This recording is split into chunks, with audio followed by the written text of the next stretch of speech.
මම අද කතා කරන්නේ රොබෝවරු දෙදෙනෙක් ගැන, ජීබෝ සහ මෝලි. මම මේ රොබෝ දෙන්න ගැන කතා කරන්න හිතුවේ ඔයාලට පොඩි දැනුමක් ලබා දෙන්න ඕන නිසා. ඔයාලා දන්නවත් ඇති මේ රොබෝ දෙන්න ගැන. සම්පූර්ණ විස්තරයක් නෙමෙයි, කෙටි විස්තරයක් තමයි මම මේ රොබෝවරු දෙදෙනා ගැන කතා කරන්නේ. ඉතින් මේ රොබෝවරු දෙදෙනා ගොඩක් පරණ රොබෝවරු දෙදෙනා. ඒ කියන්නේ එච්චරම පරණ නැහැ. අවුරුදු 3ක් විතර පරණ, අවුරුදු 2ක් වගේ පරණ රොබෝලා දෙන්නේ. ඉතින් මේ රොබෝලා දෙන්න අපිට අත්‍යවශ්‍ය වෙන රොබෝලා දෙන්නේ. ඒ කියන්නේ රොබෝලා හදන්නේ අපේ වැඩ කටයුතු පහසු කරගන්න. අපේ වැඩ කටයුතු වලට මේ පහසු කරගන්න තමයි මේ ගොඩක් දුරට රොබෝලා යොදාගන්නේ. ඉතින් ගොඩක් දෙනේ රොබෝලා හදන්නේ ඒකට තමයි. ඊට කලින් කියන ඔයාලා මගේ channel එක subscribe කරලා නැත්නම් දැම්ම subscribe කරන්න. මගාරින්න එපා, වීඩියෝ එක ස්කිප් කරන්න නැතුව බලන්න. ඒ වගේම මගේ channel එකේ තියෙන අනිත් වීඩියෝස් බලන්න. ඔයාලා අහක බලාගෙන යන්න නැතුව වීඩියෝ එක බලන්න. මොකද ඔයාලට වැදගත් වෙන දේවලුත් මගේ channel එකේ තියෙන්න පුළුවන්. ඒක නිසා ඔයාලා මගේ channel එක subscribe කරලා තියාගන්න. හොඳයි, එහෙනම් අපි මේ රොබෝ ගැන කතා කරමු. අපි කතා කරමු ජීබෝ රොබෝ ගැන. මේ රොබෝ ගෙදර දොර කටයුතු සහ දරුවන්ගේ වැඩ කටයුතු පිළිවෙලකට කරගෙන යාමට මඟ පෙන්වන උදව්කාරයෙකු ලෙස ජීබෝ බටහිර රටවල ප්‍රකටයි. ඒ කියන්නේ බටහිර රටවල ජනප්‍රිය වෙලා තියෙනවා ගොඩක් ළමයිගේ ගෙදර වැඩවලට උදව් කරන්න. ඒ වගේම ජීබෝ පෞද්ගලික සහායකයෙකු ලෙසත් ක්‍රියාත්මක වෙනවලු. ඒ වගේම නිවෙස් වලට පැමිණි ලොව පළමු සමාජික රොබෝ ජීබෝ ලෙස හඳුන්වලා තියෙනවා. ඒ කියන්නේ නිවසට පැමිණි පළමු රොබෝ. ඒ කියන්නේ නිවසේ වැඩ කටයුතු සාර්ථක කරගෙන, ඒ කියන්නේ හැමදේම නෙවෙයි, යම් ප්‍රමාණයකට උදව් කරන්න හදපු පළවෙනි රොබෝ කියලා තමයි කියන්නේ. ජීබෝට මානව රූපී රොබෝවෙක් නෙවෙයි, අතපය තියෙන රොබෝ කෙනෙක් නෙවෙයි. ඒක බැලු බැලමට ස්පීකර් කට්ටලයක්. ඔයාලට මේ පින්තූර වලින් බලා ගන්න පුළුවන් ස්පීකර් කට්ටලයක්. ඒක සාමාන්‍යයෙන් ස්පීකරයක් වගේම අර කම්පියුටර් වල තියෙන ස්පීකරයක් වගේමයි. ඒ ජීබෝට කරන්න පුළුවන් වැඩවලට උපදෙස් දෙන්න විතරයි. ඒ කියන්නේ කාලය කළමනාකරණය කරන්න උපදෙස් දෙන්න විතරයි මේ ජීබෝට පුළුවන් වෙන්නේ. අපි මෝලි ගැන කතා කරමු. කෑම පිසීමට හපෙනෙකු ලෙස මෝලි නැමැති රොබෝවරයා හඳුන්වා දෙන්න පුළුවන්.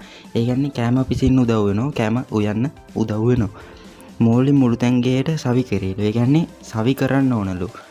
කොහෙට හරි සවි කරොත් එතන ඉන්නල්ලු ඒ රොබෝ ක්‍රියාත්මක වෙන්නේ. මෝල්ට ඇත්තේ එක් අතකයි. ඔයාලා දන්නවා ගොඩක් දුරට චිත්‍රපටි වල බලනවා ඇති එක අතින් වැඩ කරන රොබෝලා. අන්න ඒ වගේ මේ රොබෝගේ එක අතයි තියෙන්නේ. සම්පූර්ණම ඒ අත තමයි රොබෝ ලෙස ක්‍රියා කරන්නේ.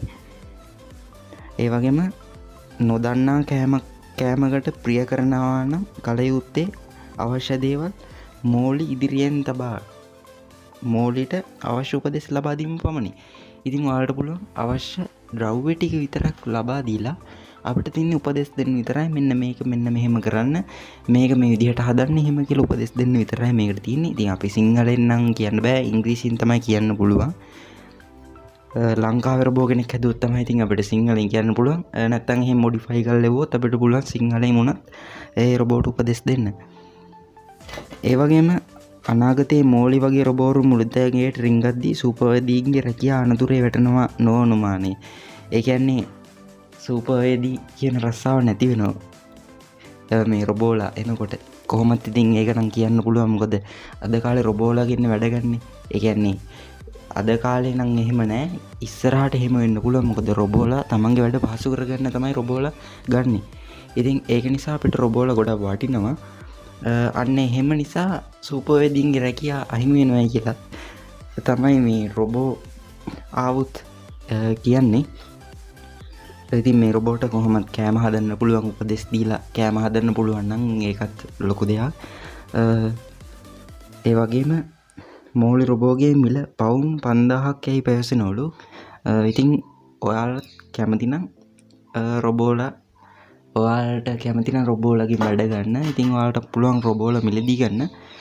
eBay වලින් එහෙම ගෙන්නන්න පුළුවන්. ඔය පොඩි රොබෝ අර මම කතා කරපු ජීබෝ වගේ රොබෝලා, වික්ටර් කියන රොබෝලා, ඒව නම් ගෙන්න ගන්න පුළුවන් eBay වලින් ඔයාලට. ඒවෙන් පුළුවන් සාමාන්‍ය පොඩි වැඩ විතරක් කරගන්න. කියන්නේ ඔය බර උස්සන වැඩ ඒව බෑ. සාමාන්‍ය වැඩ උපදෙස් දෙන ඒවා, ප්‍රශ්න අහන ඒවා, උත්තර දෙන ඒවා ඒව පුළුවන්. ඉතින් එහෙම තමයි රොබෝලගෙන් ඒ පොඩි රොබෝලගෙන් උදව් ගන්නේ. හොඳ එහෙනම් මම මේ රොබෝල දෙන්න ගැන මෙන්න මේ කරුණු කීපය ගැන තමයි කතා කරේ. මේ රොබෝල දෙන්න පරණ රොබෝ දෙන්නෙන්